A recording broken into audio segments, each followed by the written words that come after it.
कर दिए जिसने हमारे माता पिता को भी बनाया और उनके माता पिता को भी बनाया। अगर माता पिता भगवान होते तो आप सोचो किसको ढूंढ रहे थे, वो तो घर पे थे माता पिता। ये तो शास्त्रों में बताया ना, भगवान वहाँ मिलेंगे वहाँ मिलेंगे तो हाँ, इनको तो मैं तो नहीं मानता ना, शास्त्रों को नहीं मानता, इसलिए नहीं मानता क्योंकि ये किसी न किसी ऋषि महात्मा विद्वान व्यक्ति द्वारा लिखे गए हैं। और जो माता पिता भगवान होते हैं ये एक फिल्मी आदमी का कथन है, फिल्मी आदमी का कथन नहीं है, वो एक नई सृष्टि का रचना कर देते हैं। क्यों? अगर आप और हमारे जैसा व्यक्ति धरती पर ला देते कि नहीं ला देते बताइए, बिना माता पिता, कोई मंत्र से बता दो, कोई खीर से बता दो, कोई किसी चीज से बता दो, नहीं हुए। ये सब काल्पनिक कथाएं और जो छोटी चीजें हैं इनको मैं बिल्कुल नहीं मानता हूँ। नहीं होते हैं। मेल से कोई बच्चा पैदा करके बता दे बिना माता पिता के मिलन के?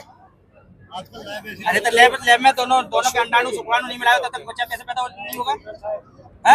जब बात करते हो, सुनो, आप माता पिता को लेके बहुत ज्यादा जुड़े हुए हो, आस्थावान हो, इसमें कोई दिक्कत नहीं है। हमारे गुरुजी कहते हैं कि माता पिता की सेवा हमारा प्रथम कर्तव्य है, क्योंकि जो हमसे सबसे ज्यादा प्यार करते हैं इस दुनिया में वो माता पिता है। पर अगर पिता और माता में भी फर्क देखोगे तो पिता से 100 गुना माता का प्यार बताया गया है, ठीक है, और माता से भी 100 गुना ज्यादा गुरु का प्यार बताया गया है। वो आपको शायद अभी पता नहीं चलेगा, जब आपको महसूस होगा तो पता चलेगा। जो असली माता पिता है वो है आत्मा का जनक, वो कबीर परमेश्वर, उसका जो हमसे प्यार है। देखो माता पिता का बात, माता पिता आपको कितना लाभ दे पाएंगे? माता पिता आपको ज्यादा से ज्यादा वहां तक लाभ देंगे जहां तक उनकी शक्ति काम करती है, ठीक है। माता पिता की शक्ति आपके घर तक भी काम नहीं करेगी। कई बार माता पिता के घर रहते रहते बच्चा गिर के मर जाता है। आपको आज की न्यूज दिखा दूंगा, हुआ है। कैसे हुआ है? माता पिता के घर पे रहते रहते, माता पिता के साथ जाते जाते बाइक से एक्सीडेंट हुआ, कल ही न्यूज पढ़ी मैंने, माता पिता भी मर गया, बच्चा और बच्ची चारों मर गए। तो किसी गुरुजी के मंत्र में इतनी ताकत, इतनी पावर है कि मरे हुए को जिंदा कर दे। बिल्कुल। संत रामपाल जी महाराज जो वेदों के अनुसार साधना बताते हैं, उससे आप जाओ, SA ट्रू स्टोरी नाम का एक चैनल है यूट्यूब पे, ठीक है, उस पे वो आदमी आपको अपना एड्रेस, पूरा पता, पूरा नाम, हर चीज बताएंगे और उनके अनुभव सुन के देखो, आप मंत्रमुग्ध हो जाओगे। इंसान जिंदा हो जाता है। जिंदा तो बॉर्डर पे जितने भी फोर्स वगैरह अपने पुलिस वाले शहीद होते हैं, उनके अंदर में ये गुरुजी मंत्र क्यों नहीं डाल देते? सबसे आवश्यकता तो उनको उस समय पे होती है कि उनके फौजी, उनके बेटे जो शहीद होते हैं, उनमें मंत्र के माध्यम से प्राण डाल देते। इससे बड़ा तो कुछ हो ही नहीं सकता। तो मंत्र के माध्यम से नहीं डाले जाएंगे उनमें प्राण। कैसे डाले जाएंगे? क्योंकि गुरुजी का लक्ष्य क्या है, पहले आप ये समझो, गुरुजी का और भगवान का लक्ष्य क्या है? गुरुजी का वो मेन मकसद है क्या? वो समझो, इस आत्मा को इस जीवन से, जो जीवन और मरण के चक्कर में फंसी है, इससे मुक्त करवा के अमर जीवन प्राप्त करवाना। तो लाभ सुन लो, लाभ उस फौजी को भी होते हैं। अगर आप फौजी की बात करो तो हमारे गुरुजी के हजारों शिष्य फौज में भी है, और आपको 2-4 के इंटरव्यू तो SA ट्रू स्टोरी पे मिल जाएंगे कि भगवान ने वहां उनकी कैसे रक्षा करी। एक फौजी है अपने दिल्ली के हैं वो, ठीक है, उनका इंटरव्यू मैं आपको दूंगा, SA ट्रू स्टोरी पे भी पड़ा हुआ है उनका इंटरव्यू, आप देखना। देश की सेना में है, आप तो उनका पूरा आदर करते हो, हम भी करते हैं, क्योंकि जवान और किसान इनका हर आदमी आदर करता है और करना चाहिए, और हमारे गुरुजी भी यही कहते हैं, ठीक है। पर आदर तक ठीक है, पूजा तो भगवान की ही करनी पड़ेगी। और वो फौजी, आपको 2-4 फौजी अभी भी मिलवा दूंगा हमारे गुरुजी के जो शिष्य हैं, और वो फौजी, उसके ऊपर ना ग्लेशियर गिर गया था, ठीक है, और पता नहीं कितने 200 फीट से कहां से गिर के वो आया, और उनके सारे जो बटालियन थी उन्होंने कह दिया था मर गया होगा, और उसने बताया कि गुरुजी वहीं प्रकट हो गए, उसको बचा के लाए, ठीक है। उस मंत्रों से उस फौजी को भी लाभ मिलेगा और आपको किसान का भी बता दिया जाएगा। आप देखना, किसान को भी गुरुजी बचाते हैं, जवान को भी बचाते हैं, जो भक्ति करता है भगवान उन सबको बचाते हैं। गुरुजी के लिए सिर्फ जवान नहीं, आपका कहना सही है श्रीमान जी, लेकिन मैं कहता हूँ कि जितने भी भगवान है भारत में ही जन्म क्यों लेते हैं? विदेशों में भगवान की और किसी इंसान की पूजा नहीं होती, लेकिन भारत में 33 करोड़ देवी देवता बताते हैं। तो भारत में ऐसा क्या है कि भारत में ही जन्म लेते हैं और इसी उसमें ढोंग पाखंड में फंसे हुए हैं कि सबको इसी में बिता दिया जाता है, उनका कि साइंस पर चलते।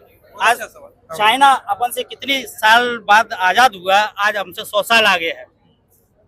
सिर्फ हम लोग इन्हीं में भगवानों के और उसी चीज में फंसे हुए हैं, लेकिन चाइना हमसे 100 साल आगे है, क्योंकि उसने उस गुलामी के सारे प्रतीकों को मिटा दिया गया कि हम लोग गुलाम थे। उन्होंने सिर्फ ये कहा कि हम लोग साइंस के माध्यम से बहुत बड़ी तरक्की कर सकते हैं। लेकिन हम लोग सिर्फ इन धर्म ग्रंथों और गुरुओं के चक्कर में पड़ करके और अपना खुद का भी सत्यानाश कर लेते हैं और लोगों का भी कर देते हैं। तो हम लोग जा कहाँ रहे हैं? इनके विचार सुन। अब एक बात बताओ जी, देखो आप कितने कंफ्यूज हो गए हो, सोच के देखो।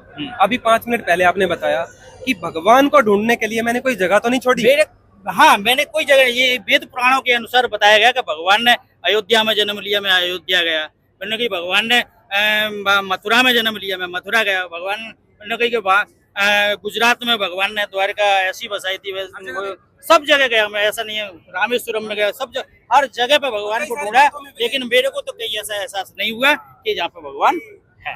तो ये कई सारे पंथों में भी गए, अभी भी ये संत रामपाल जी महाराज जी के आश्रम में आए हैं। अब तो सही एड्रेस पे आ गया, अब तो भगवान भी मिलेगा और ज्ञान भी मिलेगा, सारी चीज मिलेगी। आपने बात करी साइंस की जी, तो पहले ये समझो कि 2 तरह की साइंस होती है। एक मटेरियल साइंस होती है जिसको आप विज्ञान कह रहे हो इस दुनिया का, दूसरी आध्यात्म साइंस होती है, स्पिरिचुअल साइंस जी। उसको भी आप एक्सेप्ट करते हो आत्मा से, तभी तो भगवान को ढूंढ रहे हो। आत्मा जानती है कि भाई भगवान से मुझे लाभ मिलेगा।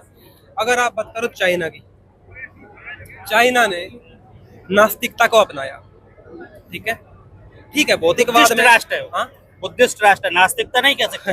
नास्तिक भगवान बुद्ध को मानने वाला राष्ट्र है। एक बात, जितने भी भगवान बुद्ध को मानने वाले राष्ट्र हैं, वो आज जापान को देखो, छोटा सा राष्ट्र था, कितने बड़े राष्ट्र को हरा दिया, चाइना को।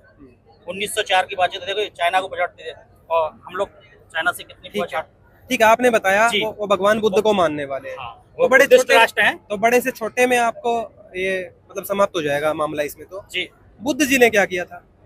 बुद्ध जी ने क्या मार्ग को, मध्यम मार्ग को निकाल करके बताया था कि न तो बीड़ा के तार को इतना तानो को टूट जाए और न इतना ढीला दो कि उसका सुर। आप मध्यम मार्ग बनाइए, मानवता की सेवा, मानवता की पूजा, मानवता को मानिएगा। तो वो चीज अच्छा लगा, और वो चीज प्रैक्टिकली तौर पर मैं गुरुजी के आश्रम में आके देख रहा हूं। मानवता में ये आता है जीव हिंसा अगर मैं करके किसी जीव को मार के खाऊं तो क्या वो मानवता में आएगा? क्या मैं सही मानव हूं कि नहीं, अकॉर्डिंग टू बुद्धा? बताओ। नहीं, जीव हिंसा को तो कहीं भी जगह नहीं दी गई है। तो आप बुद्ध से भी परिचित नहीं है। बुद्ध का सबसे फेवरेट फूड पता है क्या था? दिखा दो क्या? बुक होगी, दिखा दो। बुद्ध और उनका बुद्ध इसमें दिखाया, मैं रामायण में दिखा दूं। अभी के राम जब हिरण को मारने के लिए गए तो वो भी मांस खाते थे, घोड़ों को काट करके खाते थे उस समय पे। वो कितनी बड़ी वो बता रहे हैं। तो ये तो आज भी चल रहा है। अभी इस समय पे ही अपने भारत में भी कहते हैं, वो तो एंटीलोप है, गैया को काट करके खाने यहाँ पे बताते हैं कि अपराध है, और दक्षिण भारत में सब लोग खा रहे हैं। तो वो तो उसको नीलगाय के रूप में। आपका वचन था अभी 2 मिनट पहले कि ये मानवता का लक्षण नहीं है किसी जीव की हिंसा करके खाना। अब चाहे राम करे, कृष्ण करे, या कोई रहीम ये सब करे, शास्त्रों में लिखा है, इसलिए तो हम ये शास्त्रों को नहीं मानते ना। समस्या ये है। अब आप गुरुजी इन शास्त्रों में से ही, इन ग्रंथों में से निकाल करके तो सार को बता रहे हैं ना हमको। गुरुजी तो शास्त्रों में से ही बताएंगे, बता रहे हैं ना। मुंह से झूठ बोलने वाले तो दुनिया में भर के फिरेंगे। तो सिर्फ हमारे गुरुजी रामपाल जी महाराज है, ये भी तो एक काल्पनिक तरीके से लिखे गए हैं, किसी विद्वान आदमी के द्वारा लिखे गए हैं ग्रंथ, किसी ऊपर से उतर के नहीं आए, किसी विद्वान व्यक्तियों द्वारा ये लिखे गए ग्रंथ हैं। चलो कोई नहीं, आपको देखो ग्रंथों की जानकारी तो नहीं है कैसे और कहां से आए, उसमें हम जाएंगे भी नहीं। तो बताते ना, महाभारत को तो लिखने के लिए वो वेद व्यास जी बैठे थे, गणेश जी ने बोला गया था, तो हम तो उसको मानते थे। गणेश जी भी काल्पनिक चीज है। देखो सर, एक तरह की बात करें, जी बताएं। अगर आपका ये वचन होता जो आपने अभी बोला 1 मिनट में कि भाई ये ग्रंथ भी काल्पनिक है, भगवान भी काल्पनिक है, तो आप किसी को ढूंढने ना जाते। आप आज तक भी भगवान को ढूंढ रहे हैं, तो कृपया अपना मत पहले स्पष्ट करें कि आप भगवान को ढूंढना चाहते हैं या नकारना चाहते हैं। नकारना तो आप चाहते नहीं है। नहीं, मैं इस चीज का मानता हूँ कि मैं भगवान को ढूंढना, लेकिन मुझे तो कहीं भी ऐसा कोई प्रमाण नहीं मिला कि भगवान उपस्थित है या इस धरती पर भगवान आए। मैं नहीं मानता। तो बात ये है कि इनको सही गुरु और सही ज्ञान ना मिला अब तक, ये मान सकते हैं, पर भगवान को ढूंढ रहे हैं, भगवान को नकारते नहीं। अब तक हम लोगों को जितने भी गुरुजी मिले हैं, उन गुरुओं के अंदर ही अगर अपूर्ण है तो फिर हम किसको मानेंगे? तो इसीलिए हमारा गलत है तो किसकी पूजा करेंगे? अब आए सही पॉइंट पे कि भगवान के बारे में इनकी धारणा इतनी कंफ्यूज्ड है कि कभी तो ये कहते हैं नास्तिकतावाद वाली बातें। आम आदमी की ऐसी स्थिति है आज, क्योंकि नकली धर्म गुरुओं ने ना लोगों को नकली भक्ति करवा के उनको आधा नास्तिक बना दिया है, क्योंकि लोगों को भगवान से कोई लाभ मिले नहीं, भगवान का ज्ञान मिला नहीं, भगवान मिला नहीं, तो लोगों को क्या लगता है कि भगवान होता ही नहीं होगा भाई। फिर भी आत्मा में तड़प है और आज भी ये भगवान को ढूंढने के लिए सतलोक आश्रम तक भी आए हैं। इतनी प्यारी आत्मा है इनकी। आपको पहले उस पॉइंट पे आते हैं, उसको छोड़ेंगे नहीं। बुद्ध का आपने बताया कि बुद्ध ने मानवता का पाठ पढ़ाया, और फिर आपने ही बताया कि मानवता में ये बिल्कुल भी नहीं आएगा कि कोई जीव हिंसा करके और उसको खाया जाए। क्लियर। अब देखो बुद्ध के बारे में आपके विचार पलटते हैं कि नहीं, फैसला आपने करना है। ये बुक है भगवान बुद्ध और उनका धम्म, और ये लिखी हुई है बोधिसत्व बाबा साहेब डॉक्टर BR अम्बेडकर जी की, और भारत के सबसे सुशिक्षित व्यक्ति कहलाते हैं बाबा अम्बेडकर जी। ठीक है जी, इसमें कोई भी दो राय नहीं है। बताते हैं 30 से ज्यादा डिग्रियां इन्होंने हासिल की, तो इन्होंने कितनी अच्छी रिसर्च करी होगी बुद्ध के ऊपर, तब इन्होंने बुक लिखी है। तो इस पे शक करना मेरे ख्याल से बाबा साहब की शिक्षाओं पे शक करना है, हम नहीं करेंगे। हम इसको एक बार पढ़ लेते हैं, देख लेते हैं क्या हुआ। ये देखो, इसके पेज नंबर 266 पे देख रहे हैं हम जी। यहाँ पे एक व्यक्ति ने देखो क्या सवाल किया महात्मा बुद्ध से जाके, आप पक्षियों के मांस के साथ पके हुए बढ़िया चावल खाते हैं और कहते हैं कि मुझ पर आमगंध का आरोप लागू नहीं होता। बुद्ध क्या खा रहे थे चाव से, बड़े चाव से पक्षियों का मांस खाते थे। तो ये इनका फेवरेट फूड जो था वो तो पक्षियों का मांस बताया गया है यहाँ पे। अब पक्षियों का मांस खाने के लिए लोग जीव हिंसा भी करते हैं। भाई चिकन आजकल देख लो कितना चल रहा है, पक्षी का मांस है वो भी, और भी तरह के पक्षियों को लोग मार के खा जाते हैं, तो यहाँ भी पक्षी का मांस खाया जा रहा है। तो अब आप बताओ कि क्या बुद्ध जी आपकी थ्योरी के अनुसार मानवता पे खरे उतरे कि नहीं, मानवता धर्म पे पक्षियों का मांस खा रहे हैं? इसमें जो लिखा है उसके अनुसार तो नहीं है उतरे हैं, नहीं उतरे। लेकिन वो जो बताते हैं मानवता में जीव हिंसा को तो उन्होंने नकारा ही है, लेकिन उन्होंने सत्य की खोज की थी और उन्होंने सभी मानवों को एक समान माना गया था। उनकी उस बात को हम लोग मानते हैं कि उनके विचारों में कहीं जातिवाद नहीं था, कहीं कोई वो नहीं था, सिर्फ उन्होंने एक मानवतावाद को बढ़ावा दिया था। उनके धम्म में किसी प्रकार का कोई जातिवाद नहीं था और न ही उन्होंने मानवता को समान समझा हुआ। ये भी सब फैलाई हुई बातें हैं। अगर आप वास्तविक थ्योरी में जाओगे, हाँ बताएं, तो आपको बता दें, आप जाओ फैक्टफुल डिबेट चैनल पे, सबके लिए बता दूं क्योंकि बुद्ध का टॉपिक ना थोड़ा डिटेल में समझने की जरूरत है हमें। ये तो एक ही पॉइंट देखा आपने, यहाँ पे आपने नकार दिया कि मानवतावादी आदमी के ये काम नहीं होते जो पक्षियों के मांस को चाव से खाए, बड़ा फेवरेट फूड हो जिसका मांस, वो मानवतावादी आदमी नहीं कहलाएगा। ये आपका भी वचन है और हम भी ऐसा ही मानते हैं। हमारे गुरुजी भी यही कहते हैं कि कबीर साहब की वाणी है, कबीर मांस खाए थे ढेढ़ सब, मद पीवे सो नीच, और कुल की दुर्मति पर हरे राम कहे सो ऊंच। जो मांस खाते हैं, शराब पीते हैं, वो नीच व्यक्ति हैं, और जो राम का मतलब भगवान होता है, यहाँ श्री रामचंद्र जी से मतलब नहीं है, और जो राम मतलब कि भगवान की तरफ जाते हैं, भक्ति करते हैं, वो उच्च व्यक्ति कहलाते हैं। ये आप भी मानते हैं और आप भी उसी मार्ग पे जाना चाहते हैं, तभी तो आप भगवान ढूंढ रहे हैं। तो बुद्ध तो उस मार्ग में फेल हुए, ये आपने भी देख लिया। एक प्रमाण और भी बहुत प्रमाण है। फैक्टफुल डिबेट चैनल पे जाइएगा यूट्यूब के ऊपर, आप फोन चलाना जानते हैं, आप भी देखिएगा जरूर। 2 पार्ट डाले हैं अभी हमारे गुरुजी ने कि बाबा साहब अंबेडकर जी से एक भारी भूल हुई थी। इन्होंने जो सामाजिक कार्य किए, हम उनका दिल से आदर करते हैं बाबा साहब अंबेडकर जी का, पर इन्होंने जो बुद्ध धम्म को अपनाया, हमारे गुरुजी कहते हैं वो भारी भूल रही। क्योंकि उसी समय पे अगर आप जाति भेद से भी लो तो कबीर साहब थे जो जुलाहा जाति में आए, अर्थात SC ST कैटेगरी में ही वो आए थे। उस परमेश्वर ने वहीं आके लीला करी, उनको उन्होंने नकारा। जबकि कबीर साहब के ज्ञान को मानने वाली उनकी फैमिली पहले से रही है। बाबा साहब अम्बेडकर की बात कर रहा हूँ। बाबा साहब का यहाँ पे जो उनकी खुद की बुक है, उनकी लाइफ की जो बुक है, स्टोरी जो उन्होंने खुद लिखी है, वो भी यहाँ पे मौजूद है। उसमें बताया कि उनके पिताजी मांस से परहेज करते थे क्योंकि वो कबीर साहब को मानने वाले थे, कबीर पंथी थे। ठीक है, तो उन्होंने कबीर साहब को नकारा जो इनका ज्ञान बिल्कुल प्रमाणित था। उन्होंने रविदास महाराज जी को नकारा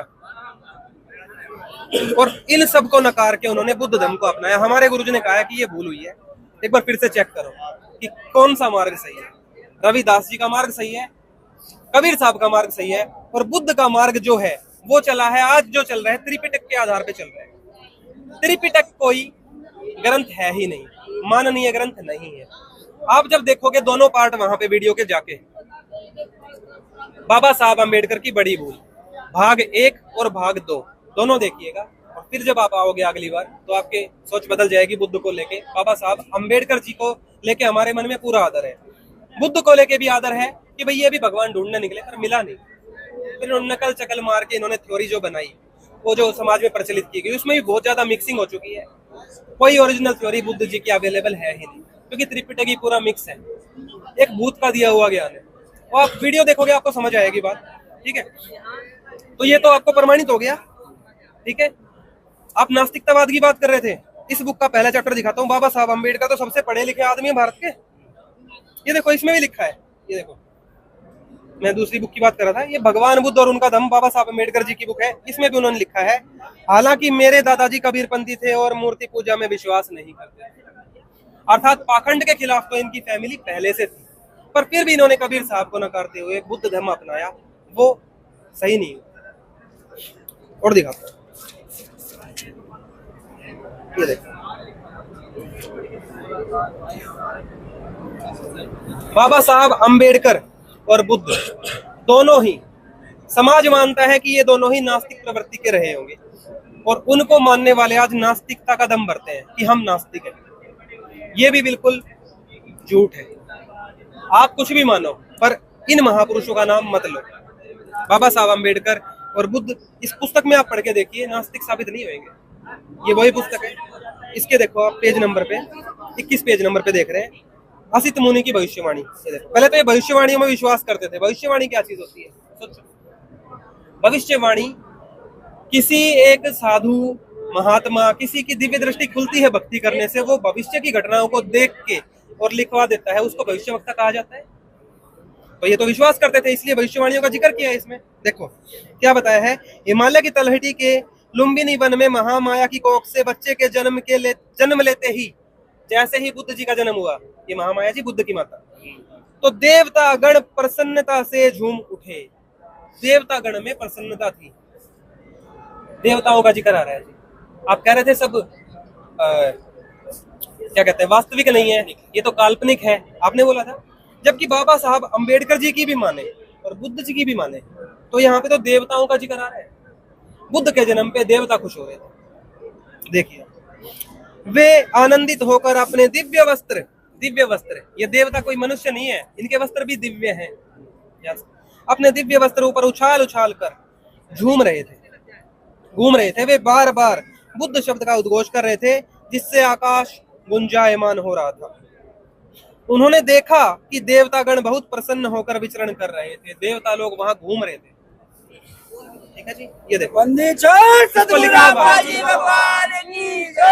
लिखने वाले हमारे भारत के पूर्व कानून मंत्री रहे बाबा साहब अम्बेडकर जी हैं, जो सबसे सुशिक्षित आदमी माने गए भारत में। वो नहीं नकार रहे, आप और हम नकारने वाले कौन होते हैं? तो भगवान को नकारने से बात नहीं बनेगी। आप सही कर रहे हो, आपका प्रोसेस सही लग रहा है। परिस्थिति अनुसार लिखा गया है। अब हम मेन चीज पे मकसद पे आते हैं कि महाराज जी का क्या उद्देश्य है और कौन से धर्म को फॉलो करते हैं। अब इन्होंने पूछा है कि संत रामपाल जी महाराज जी का क्या उद्देश्य है। देखो, हमारे गुरुदेव संत रामपाल जी महाराज जी का उद्देश्य है इस पूरे मानव समाज को, जो भिन्न भिन्न धर्म और पंथ जाति आदि में बट गया है, समाजों में बट गया है, उन सबको एक करना है, और वो एक कर रहे हैं। आप सतलोक आश्रम में देखोगे, आपको सभी धर्मों के, सभी पंथों के, सभी जातियों के व्यक्ति मिल जाएंगे, हालांकि वो भेदभाव नहीं करते मिलेंगे आपको। तो एकता का परिचय दिया। क्या आपने ये चीज देखी सतलोक आश्रम में? ये बताओ। नहीं, मेरे को ये चीज बहुत अच्छा लगा कि यहाँ पे जातिवाद का किसी प्रकार का मेरे को देखने को नहीं मिला। सबको समान भोजन कराया जा रहा है। यहाँ पे किसी प्रकार की मेरे को ऊंच नीचता का कोई वो नहीं दिखा। मेरे को ये बहुत ये चीजें अच्छी लगी।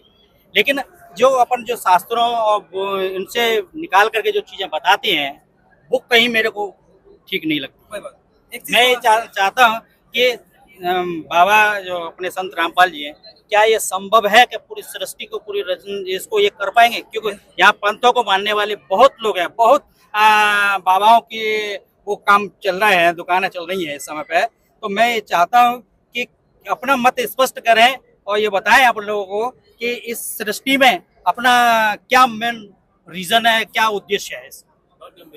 बिल्कुल, देखो बहुत सही प्रश्न इन्होंने किया है कि संत रामपाल जी महाराज जी का इन्होंने एक काम तो देख लिया कि उनके आश्रम में जब ये आए तो यहाँ पे लाखों लोग मौजूद हैं। बिल्कुल लाखों लोग हैं। आपको पैर रखने की जगह नहीं मिल रही। नहीं। और व्यवस्था फिर भी टॉप, शानदार व्यवस्था फिर भी टॉप एक नंबर। तो ये इन्होंने महसूस किया है यहाँ पे आके, किसी प्रकार का भेदभाव नहीं है, ना यहाँ पे जाति का भेद है, ना यहाँ पे धर्म का कोई भेद है, ना किसी पंथ का भेद है। एरिया का भी कोई भेद नहीं है। यहाँ पे बिहार से भी आदमी आपको मिल सकता है, बंगाल से भी मिल सकता है और हरियाणा का, सब एक साथ है, कोई भेदभाव नहीं। तो हर तरह का भेदभाव संत रामपाल जी महाराज जी ने मिटाया है। तो जब इतने, ये संत रामपाल जी महाराज जी का एक आश्रम में आप एक दिन की संख्या देख रहे हो सिर्फ जी, ऐसे करोड़ों अनुयायी संत रामपाल जी महाराज जी के पूरे विश्व भर में बन चुके हैं आज। जब इतनों को कर दिया तो पूरी दुनिया को करने में ज्यादा समय नहीं लगेगा। किसी भी चीज को करने में बेस में ज्यादा टाइम लगता है। आप घर बनाओगे ना, नींव बनाने में ज्यादा टाइम लगेगा, ऊपर का तो एकदम से खड़ा हो जाता है। तो संत रामपाल जी महाराज अपना बेस तैयार कर चुके हैं, करोड़ों अनुयायी उनके एकता के परिणय में बंध चुके हैं। हम धर्म और जाति का भेद भुला चुके हैं, हम उस एक परमेश्वर को पहचान चुके हैं। और ये काम अब बहुत स्पीड से पूरे विश्व में चला जाएगा। जब संत रामपाल जी महाराज जी ने शुरू किया था पहला आश्रम, तो उनके कुछ हजारों में शिष्य थे। दूसरा आश्रम किया तो लाखों में थे, आज करोड़ों में है। और कल जब संत रामपाल जी महाराज जी का ज्ञान, आज तक आप देख रहे हो कि लगभग 50 देशों में जा रहा है, आपको प्रचार के वीडियोस भी मिल जाएंगे। तो अरबों में संख्या पहुंचने में ज्यादा समय नहीं लगने वाला। ये बहुत स्पीड से चल रहा है और परमात्मा ने समय रखा हुआ है कि जब कलयुग 505 वर्ष बीत जाएगा, उसके बाद एक ऐसा तूफान आएगा परमात्मा के ज्ञान का कि उसमें सब एक हो ही जाएंगे। और आज संत रामपाल जी महाराज जी इस चीज को सिद्ध कर चुके हैं, करोड़ों आदमियों में कर दिया है। अरबों में भी होने में थोड़ा सा समय लगेगा, अब उतना समय नहीं लगने वाला जितना आप सोच रहे हो। तो आप इस ज्ञान को समझो, जो भी ज्ञान को समझेगा वो बिल्कुल एक्सेप्ट करेगा हृदय से। मैं अपनी बता दूं अगर पर्सनल जी, तो एक हिंदू धर्म में पैदा होने की वजह से, पवित्र हिंदू धर्म में जो पैदा है, उन लोगों को, बहुत तरह के लोग हैं आज समाज में जो राजनीति प्लस धर्म से प्रभावित हैं, बिना ज्ञान के वो दूसरे धर्म के लोगों से नफरत करना सिखाते हैं। और वो मेरे अंदर भी थी सन 2015 तक। पर जब मैं 2016 में संत रामपाल जी महाराज जी से जुड़ा, उसके बाद से मेरे अंदर की नफरत निकल गई। और ऐसे लाखों लोगों का मैं देख चुका हूँ, ये प्रैक्टिकल हो रहा है और सबके साथ यही होगा, बस ज्ञान सुनने की देर है। आज आप आए हो पहली बार आश्रम, जी जी, ठीक है, आपको बहुत सारा ज्ञान भी पता चला है। यहाँ पे आपने बहुत सारा सामाजिक परिवेश यहाँ का देखा, तो आप कह रहे हो मैं चकाचौंध हूँ। दुनिया, ये देखो, इन आप पूछो एक बार, क्या आप बहुत सारी जगह पे इससे पहले गए हो? वहाँ के और यहाँ के माहौल में फर्क है? बिल्कुल बिल्कुल फर्क है। मैंने देखा है, मैं कई जगह पे गया हूँ। यहाँ पे जो मेरे को फर्क नजर आया है वो मानवतावादी सेवा भाव नजर आया है और बहुत अच्छा लगा है मेरे को। अनुयायी तो नहीं हो संत रामपाल जी महाराज नहीं, के? मैं संत रामपाल जी का कोई अनुयायी नहीं हूँ, ना मैंने कोई दीक्षा ली है ना कुछ ली है। लेकिन मैं सिर्फ इसी बात को देखने के लिए आया कि महाराज जी का नाम लेकर के लोग इतने पागल क्यों हैं। मैं सिर्फ इस बात को देखने आया कि ऐसी धूप गर्मी में अपना खुद का पैसा खर्च करके और ऐसे पागल की तरह से ट्रेनों में ठूस ठूस करके भर के जा रहे हैं, क्यों जा रहे हैं आखिर। मैं यही चीज देखने आया। कौन सी ट्रेन की बात कर रहे हो? मैं अंडमान ट्रेन थी कोई, अंडमान अंडमान क्या क्या स्थिति ट्रेन की? ट्रेन की स्थिति बताओ। ट्रेन रामपाल जी के शिष्यों के माध्यम से पूरी ट्रेन में कोई जगह नहीं थी, पूरी पैक हो गई थी और बहुत अच्छा लगा। वहाँ के लोग बोल भी रहे थे ये लोग कहाँ जा रहे हैं इतने पागल होकर के, ये कौन सी जगह पे ये जा रहे हैं ऐसी गर्मी में, एकदम पूरा घुस करके भरे हुए थे उस ट्रेन में अंदर। तो जब मेरे को लगा कर रोहतक पे जब हम लोग उतरे तो वहाँ पे देखते हैं कि रामपाल महाराज जी की तरफ से कितनी अच्छी चाय पानी की व्यवस्था थी, बस में लाने ले जाने की व्यवस्था थी, बहुत शानदार व्यवस्था थी। और मैं इतनी जगह पे गया हूँ लेकिन इस तरह की मेरे को व्यवस्था देखने को नहीं मिली। और मेरे को मानवता, सबसे बड़ी चीज है, मैं मानवता को प्राथमिकता देता हूँ कि यहाँ पे मेरे को मानवता का भाव देखने को मिला। और मेरे को कहीं जातिवाद का नजर नहीं आया, न कोई छोटा बड़ा का नजर आया, न सब लोगों को भोजन एक साथ कराया जा रहा है। सब लोग पंडालों में एकदम व्यवस्थित तरीके से अपना सो रहे कर रहे हैं। ऐसी व्यवस्था, इतने लोगों को कंट्रोल करने के लिए कम से कम 20,000 पुलिस कर्मियों की जरूरत पड़ती, लेकिन यहाँ पे मैं देखता हूँ कि कोई एक पुलिस कर्मी नहीं है। और इतनी बड़ी व्यवस्था को किस तरह से संचालित हो रही है, किस तरह से कंट्रोल कर रहे हैं, मेरे को अद्भुत नजारा लगा, बहुत अच्छा। तो इनका मानना है कि सतलोक आश्रम में आज यहाँ पे लाखों अनुयायी मौजूद हैं। अगर इतनी भीड़ को, इतने लोगों को अगर कहीं संभालना पड़ जाए, कहीं राजनीतिक रैली में या कहीं और, कहीं धार्मिक व्यवस्था में भी, है ना, तो वहां पे ये कह रहे हैं कम से कम हजारों पुलिस वाले लगेंगे। ये इनका विचार है, हजारों पुलिस वाले तो इनको कंट्रोल करने में लगने चाहिए इतने आदमियों को। पर यहाँ पे तो अनुशासन बिना प्रशासन, और सारा निःशुल्क है। हाँ, पैसे कितने लगे आपके? पैसा मेरा कोई पैसा नहीं लगा है, सिर्फ ट्रेन का किराया लगा था। और बाकी यहाँ पर किसी भी प्रकार की पैसे वगैरह का मैंने कोई व्यवस्था ये नहीं देखी कि कहीं पुण्य करना है या दान दर्शन देना है या रसीद कटवाना है या किसी प्रकार का। ये अद्भुत चीज थी। नहीं, जितने भी मैं आश्रमों में और जगह जाते हैं, सब जगह सबसे पहले धन के उपयोग के लिए बातचीत आती है कि आप कितना यहाँ पे दान करेंगे, कितना। ऐसा यहाँ पे कुछ नहीं है। अच्छा, अब आप दिल से बताना सच्चाई। बिल्कुल, जब हमारी वीडियो शुरू हुई थी तो आपने चाइना के बारे में कुछ बताया था। चाइना के लोगों का एक विचार है, आपको बता दूं जी, जो वो कहते हैं किसी से कुछ लेना देना नहीं, कोई भगवान नहीं होता, ठीक है, भलाई बुराई का भी वो ज्यादा नहीं सोचते। वो कहते हैं खाओ पियो मौज करो और मर जाओ। वो वाली पॉलिसी ज्यादा अच्छी है या संत रामपाल जी महाराज जी ने जो पॉलिसी चलाई है? ये तो आपने देख लिया, ये काम तो आपने गिनवा दिए। और बताता हूँ आपको, अन्नपूर्णा मुहिम यूट्यूब चैनल है, अन्नपूर्णा मुहिम नाम से, कोई भी जाके एक बार उस पर देखो जो सेवाएं चल रही हैं। गरीबों को घर बना के दे रहे हैं। घर आदमी एक ही बार बना पाता है पूरी लाइफ में कमा के, और संत रामपाल जी महाराज गरीबों को ढूंढ के घर बना के दे रहे हैं। सैकड़ों हजारों लोगों को दे चुके और लगातार ये सेवा जारी है। और संत रामपाल जी महाराज जी ने बोला है कि ये जो मुहिम चली है, रोटी कपड़ा शिक्षा चिकित्सा और मकान हर गरीब को दे रहा कबीर भगवान, कि ये कबीर भगवान की जो मुहिम है, ये विश्व के अंतिम पंक्ति में खड़े हुए अंतिम व्यक्ति तक लेकर जाऊंगा। ये वाली थ्योरी ज्यादा अच्छी है समाज के लिए या चाइना वाली ज्यादा अच्छी है? आप नहीं, थ्योरी ये अच्छी है। जो गरीबों को घर दिए जा रहे हैं, अभी आपने एक गांव की बताया था, हिसार के वहाँ का पानी निकलवाया था, और गरीबों के लिए अन्न का वो भी चलाया जा रहा है कि जहाँ पे पैकेट्स वगैरह उन गरीबों तक को दिए जाते हैं। मेरे को सिर्फ एक प्रश्न पूछना है आपसे, इतनी इस व्यवस्था को चलाने के लिए धन कहाँ से प्राप्त होता है? बिल्कुल, बहुत अच्छा सवाल है इनका कि धन कहाँ से प्राप्त होता है। और ये सवाल सिर्फ इनका नहीं है, ये समाज में हर आदमी पूछ ही लेता है। आम आदमी, सच बताऊं, हम भी पूछ लेते हैं जी। तो क्या हुआ, अभी आपको एक प्रैक्टिकल बताता हूँ, बिल्कुल सच। देखो, झूठ बोलने का टाइम ही नहीं है ना। यहाँ पे सामने आप देखोगे निशुल्क आंखों का भी चल रहा है जांच। जी जी, देख जांच भी होती है, फिर जिसको दवाई की जरूरत है दवाई दी जाती है, और चश्मे भी फ्री दिए जाते हैं। तो वो जो चश्मे वाले भगत जी हैं, उनको मैं जानता हूँ पर्सनली। उन्होंने बताया कि चश्मे की सेवा तो हर समागम में करते हैं, साल में कम से कम 6 बार, और गुरुजी बढ़ाते थे तो 7 और 8 बार भी हो सकता है, 3-3 दिन के लिए। और यहाँ पे जितने आदमी आते हैं सबको फ्री में है वो इलाज, और दांतों का भी चल रहा है। तो आंखों वाले की बात करते हैं। अब वो दिल्ली से चश्मे लेके आए थे खरीद के, कितने सेट थे मुझे पता नहीं, कितने सैकड़ों थे या हजारों थे सेट, पर उन्होंने काउंटिंग करी हुई थी। उन्होंने काउंटिंग करी और 3 दिन यहाँ पे खूब चश्मे बटे हैं। तो इतने लाखों लोग हैं, सोचो तो हजारों चश्मे तो बटने हैं भाई। सब आंख भी चेक करवा रहे, तो किसी के में डिफेक्ट भी होगा, किसी की ठीक भी होगी, तो चश्मे बांटे भी जा रहे हैं। तो चश्मे बांटने के बाद 3 दिन तक खुले हाथ से, क्योंकि गुरुजी का काम खुले हाथ से होता है, परमात्मा का है सारा सामान। तो 3 दिन चश्मे बांटने के बाद जब फाइनल डे उन्होंने बचे हुए चश्मों की गिनती की, तो 17 जोड़ी चश्मे एक्स्ट्रा पाए गए। 3 दिन चश्मे बांटे हैं खुले हाथ से, और जब तीसरे दिन चश्मों की फाइनल गिनती की ले जाने से पहले, तो 17 जोड़ी चश्मे फालतू पाए गए। उन्होंने सोचा कि भाई हो सकता है मेरे गिनती में कोई दिक्कत रह गई होगी। अगला समागम आया, क्यों हर 2 महीने में फिर समागम आ जाता है। फिर से जब रिपीट प्रोसेस हुआ, 15 जोड़ी फिर से एक्स्ट्रा निकले। सारे बांटने के बाद जितने लाए थे उससे 15 जोड़ी एक्स्ट्रा निकले। तो उन्होंने गुरुजी से प्रार्थना की कि परमात्मा, ये चश्मे इतने लाए थे हम, भाई हजारों सैकड़ों थे, कितने थे नंबर एक्चुअल उनको पता है, बस मेरी उनसे बढ़ने की बात हुई थी। उन्होंने बताया कि भाई गुरुजी से प्रार्थना लगाई कि परमात्मा, इतने चश्मे लाए थे, 3 दिन तक इतने बट गए, और परमात्मा इतने बच गए, एक्स्ट्रा बचे हुए हैं। गुरुजी 2 बार हो गया, पहली बार हमने सोचा ऐसे ही हो गया, तो गुरुजी ने पहले तो परमात्मा का जयकारा लगाया कि भाई जय हो बंदी छोड़ की, और फिर परमात्मा ने बताया कि बेटा जैसे ये चश्मे बढ़ गए ना, ऐसे ही ये लोग जो पूछते हैं ना, ये पैसे कैसे बढ़ते हैं। अब आप सोच लो ये कैसे बढ़ते हैं, ये कहाँ से आते हैं। तो ये जो जितने लोग दान करते दिख रहे हैं ना, आप एक एक से पूछ लेना, यहाँ सर्वे कर लेना, उससे ज्यादा का तो इनका खर्चा हो जाता है 3 दिन का। मतलब जो गुरुजी इन पर करते हैं, इन भक्तों पर पूछ लेना, ये बता देंगे हजारों भक्त।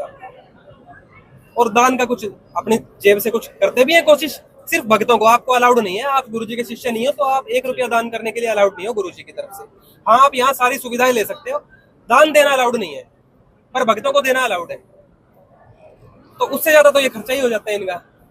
और फिर भी इतनी व्यवस्था चल रही है, और गरीबों को, इतनों को, हजारों गरीबों को, परिवारों को गोद ले लिया गुरुजी ने, और उनको जो है घर बना के, और उनकी शिक्षा, रोटी, हर चीज दे रहे हैं। तो ये कबीर भगवान दे रहा है किसी को, और भगवान जो है ना, उसके घर किसी चीज की कमी नहीं होती। ये चीज आप कैलकुलेशन से नहीं समझ सकते, इस चीज को आप आस्था से ही समझ सकते हो। ये कोई चाइना नहीं समझ सकता। भारत जो है ना,